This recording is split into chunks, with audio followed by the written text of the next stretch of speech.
Hello दोस्तों, welcome to the beginning of Bhavishya. And हम पढ़ रहे थे, हमारा जो हिस्ट्री का लेक्चर चल रहा है हिस्ट्री सीरीज में, उसमें हमारा पहला चैप्टर हम पढ़ रहे थे फर्स्ट फार्मर। ठीक है, इस फर्स्ट फार्मर में हमने कुछ कुछ टॉपिक्स कवर कर लिए थे और देखेंगे कि क्या टॉपिक कवर हो चुका है और उसमें से क्या क्या बाकी है। तो चलिए पहले मैं आपको बता देता हूँ कि जो इंडेक्स में हमने देखा था, इंडेक्स में हम बात कर रहे थे कि सबसे पहले हम जो पढ़ेंगे उसमें हम पढ़ेंगे रिवर वैली सिविलाइजेशन के बारे में। रिवर वैली सिविलाइजेशन के बारे में। और इस रिवर वैली सिविलाइजेशन में भी हमने 4 टॉपिक को पढ़ना था। जैसे कि मान लो मैं ABCD में लिखता हूं, सबसे पहले हमें पढ़ना था कि मेसोपोटामिया रीजन,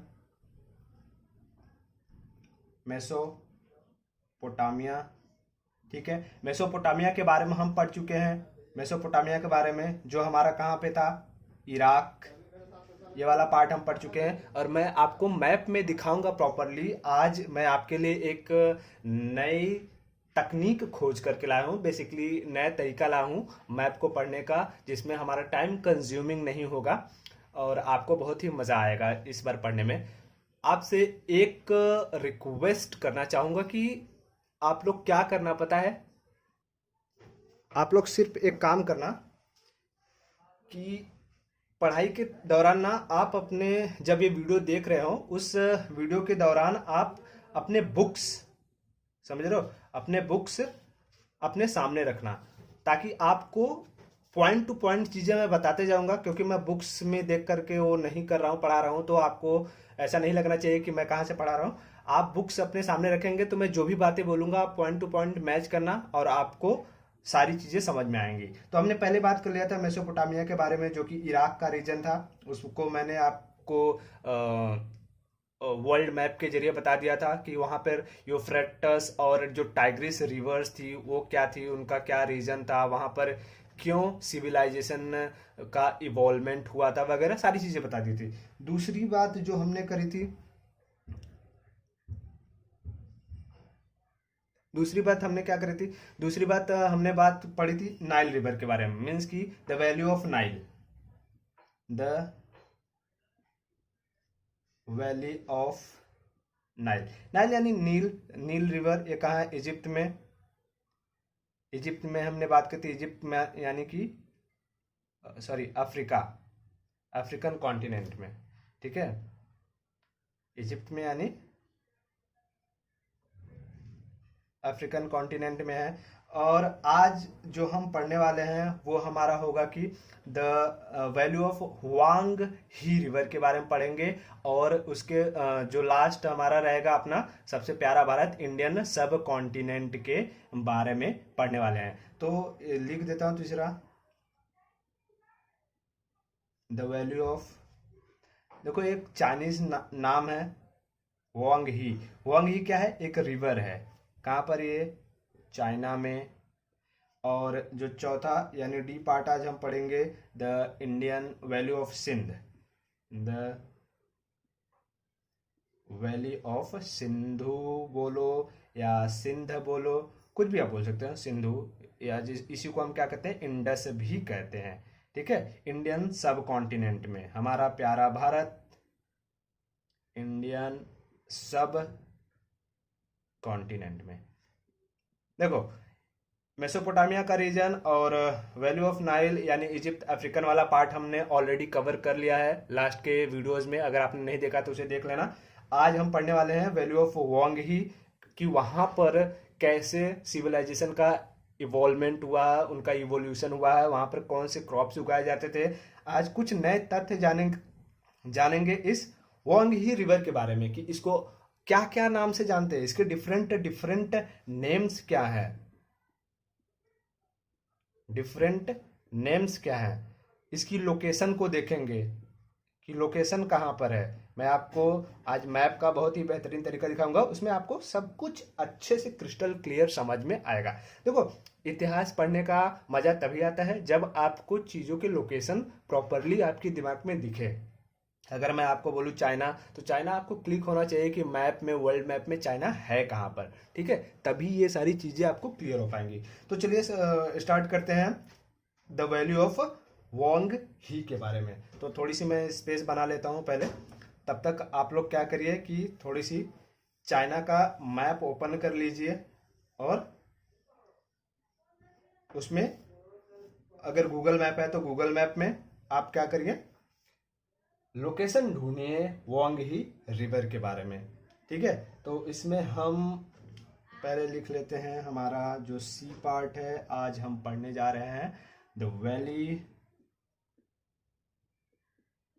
ऑफ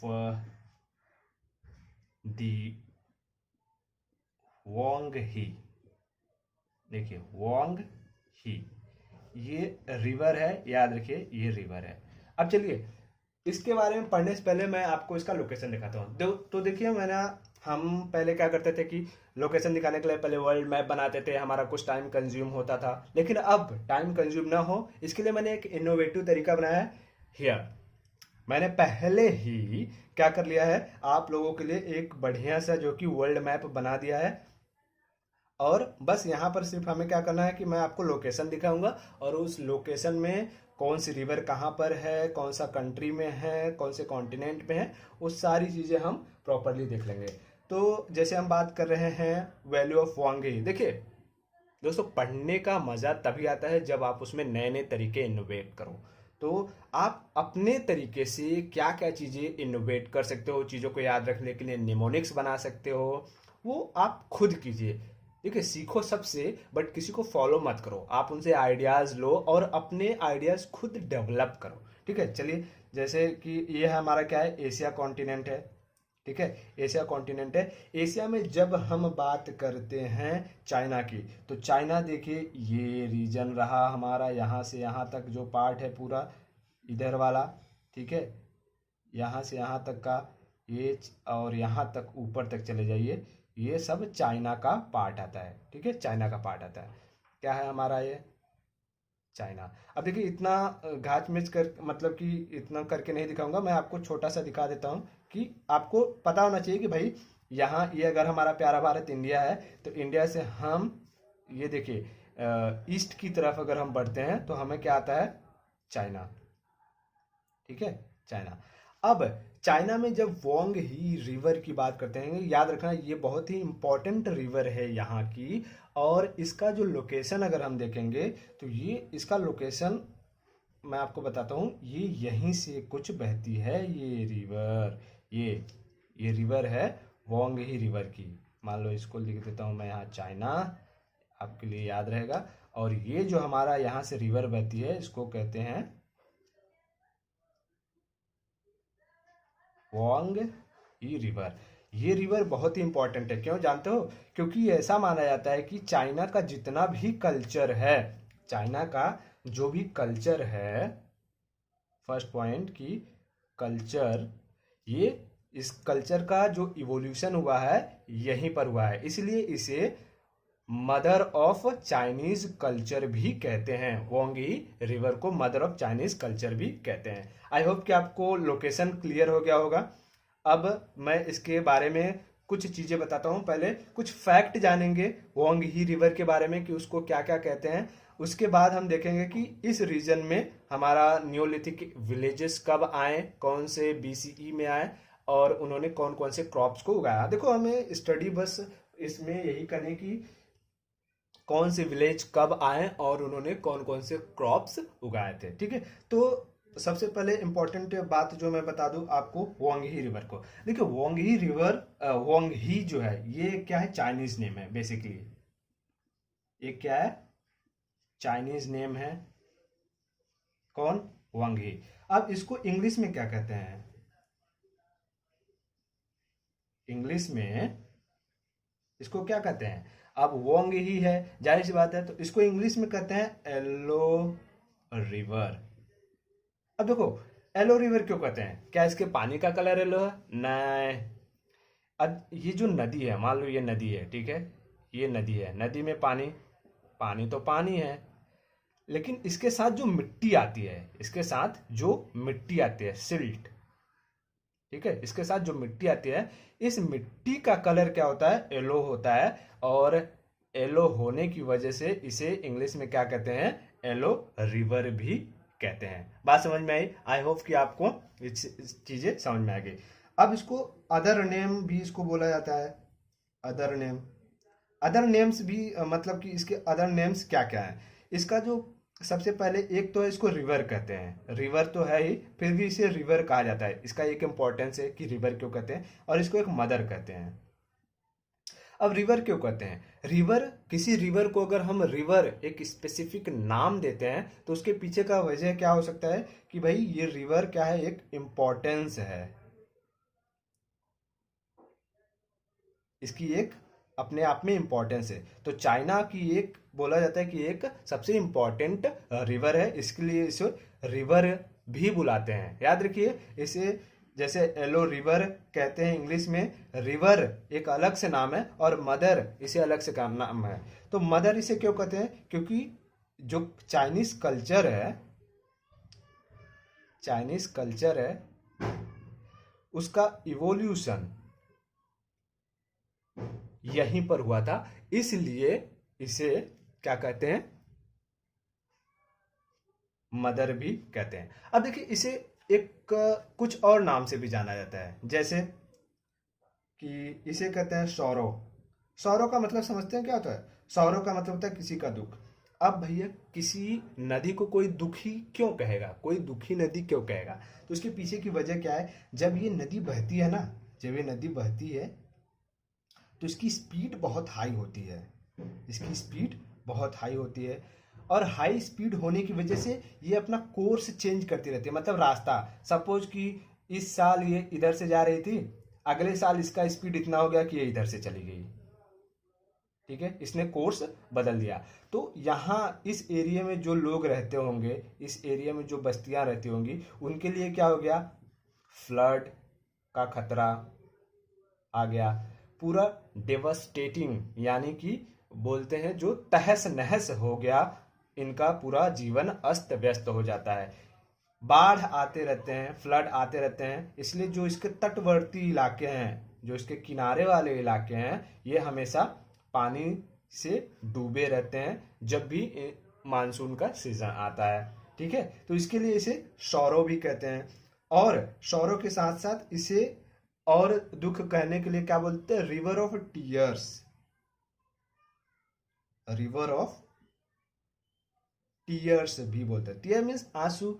अब भाई जब कोई रिवर, जो कि किसी रिवर की वजह से फ्लड आएगा, वहां जो कि लोगों की मृत्यु होगी, लोगों के घर उजड़ जाएंगे, तो लोग क्या होंगे? आंसू ही बहाएंगे ना, इसलिए उसे बोलते हैं रिवर ऑफ टीयर्स। मतलब ये ऐसी रिवर है जिसकी वजह से लोगों के आंसू निकल जाते हैं और उन्हें बहुत ही परेशानी होती है, इसलिए इसे रिवर ऑफ टीयर्स बोलते हैं। इतना माइंड करने वाले, बस आप इस चीज को देख लें। अब देखो, अगर इतना सब कुछ हो रहा है तो इसको रोकने के लिए भी गवर्नमेंट ने कुछ उपाय किया होगा।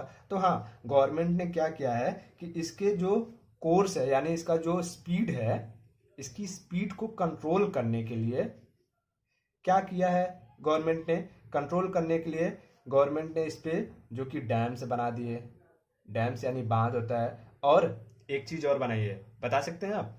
देखो एक चीज और होता है, उसे कहते हैं ना बंच, कहते हैं बंच, BUNDS, बंच। बंच का मतलब क्या होता है समझते हो? मेड़ा।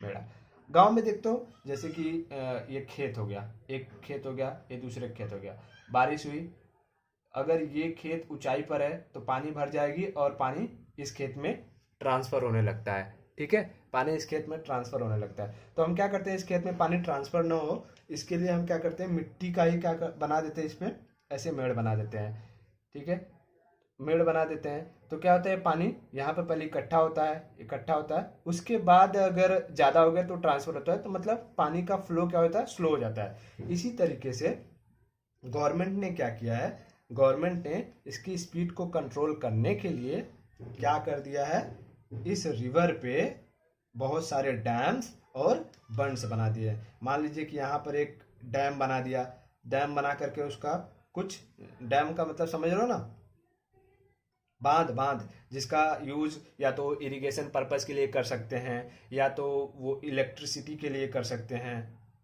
इलेक्ट्रिसिटी के लिए कर सकते हैं, किसी भी चीज़ के लिए, power project house, power project के लिए कर सकते हैं, वगैरह वगैरह कर सकते हैं। और इस पे छोटे छोटे क्या कर देंगे, बर्ड्स बना देंगे। बर्ड्स बनाए, इसकी वजह से क्या हो गया, इसका जो फ्लो है, फ्लो कंट्रोल हो गया। तो ये कुछ इंटरेस्टिंग चीजें, कुछ फैक्ट थे अबाउट वोंग ही रिवर के बारे में। आई होप कि आपको ये चीजें समझ में आई होंगी।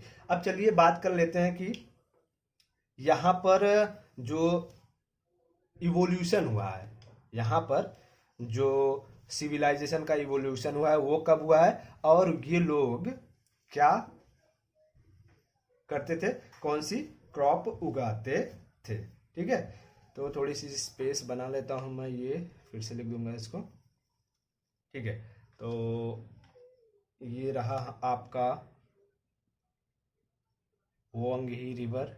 ठीक है, अब देखो एविडेंसेस ऐसा पाया जाता है कि ये जो वोंग ही रिवर है, वोंग ही रिवर है, इसे मैंने आपको बता दिया। फर्स्ट ऑफ ऑल इसे बोला जाता है कि इवोल्यूशन ऑफ चाइनीज कल्चर, मतलब कि जो चाइनीज कल्चर है उसका इवोल्यूशन इसी रिवर के किनारे हुआ। अब यहाँ पर जो नियोलिथिक विलेजेस, हम हमेशा बात करते हैं नियोलिथिक, आई होप कि आपको ये टर्म समझ में आ रहा होगा। नियोलिथिक, हम किसके बारे में, नियोलिथिक विलेजेस के बारे में बात करते हैं, तो आई होप आपको ये टर्म समझ में आ रहा है। नियोलिथिक का मतलब क्या है, न्यू स्टोन एज, जहां पर की जो फार्मिंग होती थी वो ऑर्गेनाइज्ड वे में होती थी, प्रॉपर तरीके से होती थी। और लोग क्या करते थे, कैटल्स रेयरिंग, यानी कि पशुओं को पालते थे, लाइक काउज, गोट, शिप। ठीक है, ये सब चीजें लोग क्या करते थे, पाला करते थे। लेकिन ये सब चीजें याद रखना, ये ऑर्गेनाइज्ड वे में सब कुछ होता था। तो यहाँ पर जो पाया गया कि एविडेंसेस जो पाए गए, वो पाए गए कि 7000 BCE, BCE का मतलब समझते हो, बिफोर कॉमन एरा बोल दो, या बिफोर, इसको बोलते हैं कि बिफोर कॉमन एरा, और एक BC होता है बिफोर क्राइस्ट भी बोला जाता है। ठीक है, 7000 BCE बिफोर। अब एक चीज समझ लो, मान लो कि ये कोई एक टाइम लाइन है। ठीक है, BCE का कॉन्सेप्ट समझ लो, ये टाइम लाइन है। टाइम लाइन में क्या है, यहाँ पर जन्म हो गया है हमारे जीसस क्राइस्ट का, जैसे लिख देता हूँ, जीसस क्राइस्ट का जन्म हो गया।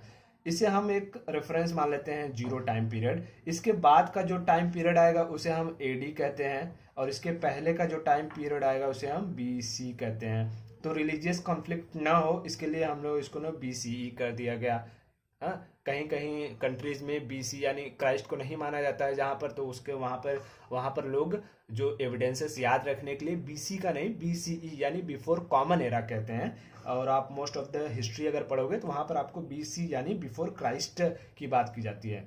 तो मतलब कि क्राइस्ट के जन्म से 7000 पूर्व, 7000 साल पहले यहाँ जो एविडेंसेस पाए गए, पहले के एविडेंसेस जो पाए गए उसमें पाए गए कि वो नियोलिथिक विलेजेस थे, यानी कि ऑर्गेनाइज्ड वे में फार्मिंग हुआ करती थी। ये कंसेप्ट आपको आई होप क्लियर हो गया होगा।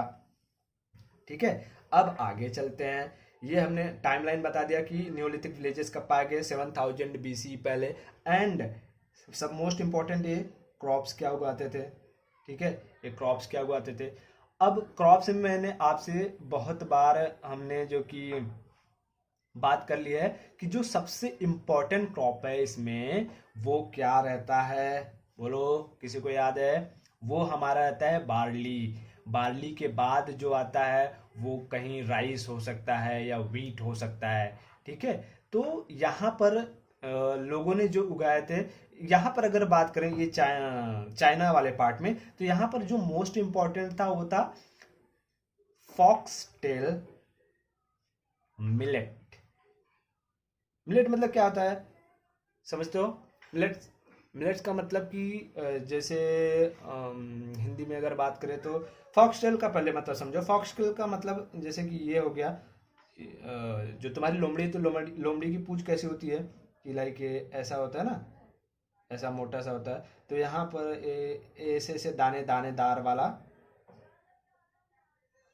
ये कुछ इस तरीके का इनका जो मिलेट्स होता था। मिलेट्स को मैं भूल गया हिंदी में क्या कहते हैं इसको एक्चुअली, बाजरा, बाजरा, बाजरा, ठीक है, मिलेट्स को बाजरा कहते हैं। तो इस तरीके का यहाँ पे जो कि फॉक्सटेल मिलेट्स उगाया जाता था। और क्या क्या उगाया जाता था, वीट उगाया जाता था, वीट के एविडेंसेस पाए गए हैं, उगाया जाता था। और क्या क्या उगाया जाता, कुछ उगाया जाता, हाँ भाई, राइस के भी एविडेंसेस पाए गए हैं, जो कि ये सब चीजें यहाँ पर उगाई जाती थी।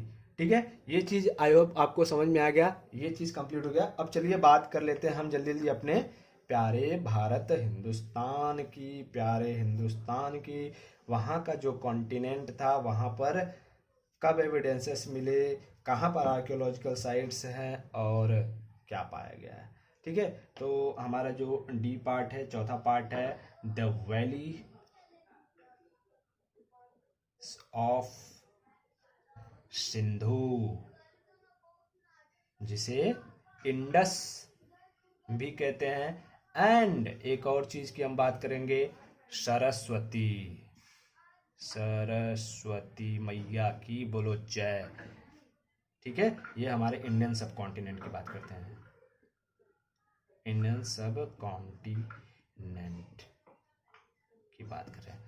अब देखो, जब मैं इंडियन सब कॉन्टिनेंट की बात कर रहा हूँ तो कुछ चीज़ें आपको ध्यान में रखने वाली है कि ये जो एक इंडस है, ये भी एक रिवर है, सरस्वती भी एक रिवर है। लेकिन आज जो ये इंडस है, इंडस है, ये रिवर डिवाइडेड है बिटवीन करंट के पाकिस्तान और इंडिया में।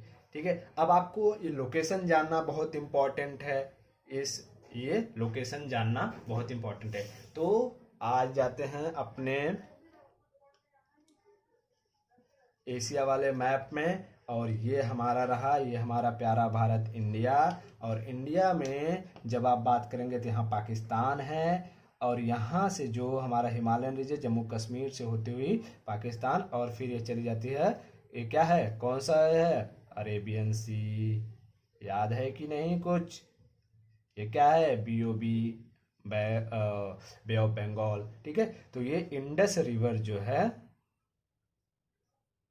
इंडस रिवर, ये हमारे तिब्बतियन प्लेटू से निकलती है, जम्मू कश्मीर से होते हुए पाकिस्तान में चली जाती है, और पाकिस्तान से फिर वो अरेबियन सी में चली जाती है। तो इसी जो कि रिवर के किनारे, इसी रिवर के किनारे हमारे जो कौन कौन से विलेजेस या कौन कौन से आर्कियोलॉजिकल साइट्स मिले हैं, इसके बारे में हम बात कर रहे हैं। आई होप लोकेशन आपको क्लियर हो गया। ठीक है, यस।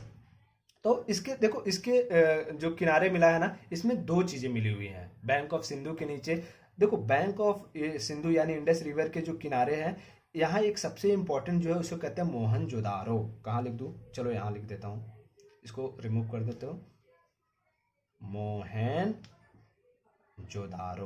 ठीक है, मोहनजोदारो मूवी देखी कि नहीं, अगर मूवी नहीं देखी तो जाकर के देख लेना। मोहनजोदारो में जो ऋतिक रोशन की मूवी है, उसमें आपको बहुत सारी चीज़ें समझ में आएंगी इस लेक्चर के बाद, कि लाइक वहाँ पर ट्रेड कैसे होता था, एग्रीकल्चर क्या कैसे करते थे, एग्रीकल्चर कैसे होता था, ट्रांसपोर्टिंग का सिस्टम क्या था, ट्रांसपोर्टिंग का सिस्टम क्या था। ठीक है, लैंग्वेजेस के बारे में अगर हम देख लेंगे, सिंधु रिवर के बारे में आपको जानने को बहुत कुछ मिलेगा। ठीक है, सिंधु रिवर के बारे में आपको जानने को बहुत कुछ मिलेगा। तो आई होप अगर आप मोहनजोदारो मूवी देखेंगे तो आपको बहुत अच्छी से चीज़ें समझ में आएंगी। ठीक है, तो ये चीज़ें हो गई। अब चलिए इसमें बात कर लेते हैं थोड़ी सी कि और कौन से लोकेशंस है। तो सबसे पहले मैंने बताया कि जैसे इंडिया और पाकिस्तान में के पार्ट में डिवाइडेड है। ठीक है, तो यहाँ पर जब हम बात करते हैं, सबसे पहले एक साइट जो अपने पास आती है उसको बोलते हैं हड़प्पन। आई होप कि सबने नाम सुना होगा, हड़प्पा। और दूसरा अगर हम बात करते हैं मोहनजोदारो, मोहनजोदारो। ठीक है, मोहनजोदारो। देखो हड़प्पा जो है, हड़प्पा ये पंजाब में कौन से रिवर के किनारे? ये है रवि रिवर, यानी बैंक ऑफ रवि। और जो मोहनजोदारो है ये आपके आता है कौन से? बैंक ऑफ सिंधु, यानी इंडस रिवर के किनारे। बराबर, बात समझ में आ गई आपको? यस। अब इन्हीं के आसपास कुछ सिविलाइजेशन, जो सिविलाइजेशन का डेवलपमेंट हुआ वो कब हुआ? तो यहाँ पर जो एग्जिस्टेंस एविडेंसेस पाए गए हैं, एविडेंस की बात करते हैं, जो एविडेंसेस पाए गए हैं वो बोला जाता है कि यहाँ पर 3000 BCE, यानी ये 3000 BCE, देखो हम क्या आ रहे हैं, जीसस क्राइस्ट के आसपास आ रहे हैं, यानी कि ये बहुत ही न्यूली फाउंडेड एविडेंस है। जो 8000 साल पहले, 10,000 साल पहले चीज़ों की बात की जाती थी, उससे हम 3000 साल पहले की बात कर रहे हैं। अभी 3000 साल पहले के एविडेंसेस मिले कि यहाँ पर चीज़ें जो कि हमारे नियोलिथिक विलेजेस के एविडेंस पाए गए हैं। नियोलिथिक का मतलब फिर से मैं आपको ये बता रहा हूँ, नियोलिथिक का मतलब क्या है कि नियोलिथिक का मतलब वही चीज़ है, फार्मिंग होती थी ऑर्गेनाइज्ड वे में, और कैटल्स रियरिंग होती थी। लोग कैटल्स को पाला करते थे, पशु को पाला करते थे। ठीक है, इनका अब बात करते हैं कि मेजर जो क्रॉप है, सो मेजर क्रॉप क्या क्या है? आप सब जानते होंगे कि हर साइट पे जो सबसे इंपॉर्टेंट मेजर क्रॉप रहा है वो रहा है हमारा बार्ली। ठीक है, बार्ले, स्पेलिंग थोड़ी सी गड़बड़ होगी, BARLEY रहता है, बार्ली। ठीक है, बार्ली ये हमारा यहाँ का मेजर क्रॉप था। ठीक है, मेजर क्रॉप था यहाँ बार्ली। और क्या चीजें पाई गई हैं? एक चीज और आपको बता दूं कि इस चीज बहुत सारी, लाइक कि 3000 BCE के बाद जो एविडेंसेस मिले, इसके बाद बहुत सारे एक्सकेवेशंस हुए, यानी खुदाई का काम हुआ है। एक्सकेवेशंस, देखो ये सब टर्म्स आपको याद रखने हैं। बहुत सारे खुदाई के काम हुए हैं, और इन सारे जो एक्सकेवेशंस यानी डिस्कवरीज जो आर्कियोलॉजिकल साइट्स पे हुई है, वो वहां पे पाया गया कि 8000 साल पहले, यानी 8000 BCE पहले भी जो नियोलिथिक विलेजेस थे वहां पर इवॉल्व हो चुके थे। और यही नियोलिथिक विलेजेस के जो लोग थे, वहां जो पहली बार इन्होंने जो फार्मिंग की होगी, उसे ही इंडियन सब कॉन्टिनेंट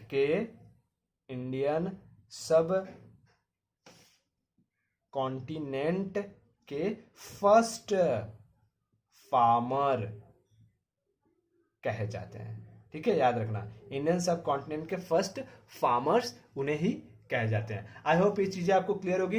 एक छोटी सी एविडेंस आपको, एक छोटी सा साइट और आपको बता देता हूं, हमारा समय समाप्त होने वाला है। इसके लिए एक छोटा सा जो आर्कियोलॉजिकल साइट है वो और बता देता हूं। मैं आपको बता देता हूं मेहरगढ़ के बारे में। मेहरगढ़, अब बताओ मेहरगढ़ कहाँ है? ये है बलूचिस्तान में, बलूचिस्तान। अब आप पूछोगे बलूचिस्तान कहाँ है, तो चलिए बता देता हूं कि मान लीजिए ये हमारा प्यारा भारत।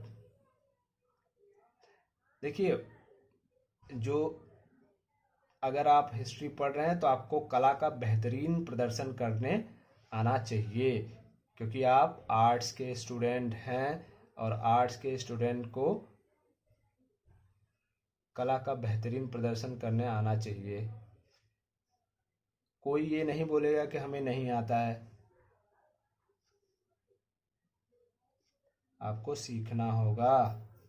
ठीक है, ये हमारा प्यारा भारत, मैं बना देता हूँ।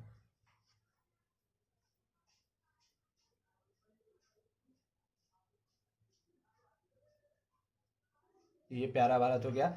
अब यहां से देखिए, ये होता है पाकिस्तान।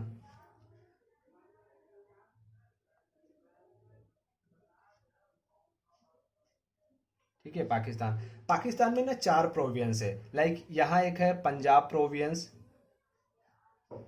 पंजाब प्रोविंस बोलते हैं। यहाँ पर है खैबर पख्तूनख्वा, खैबर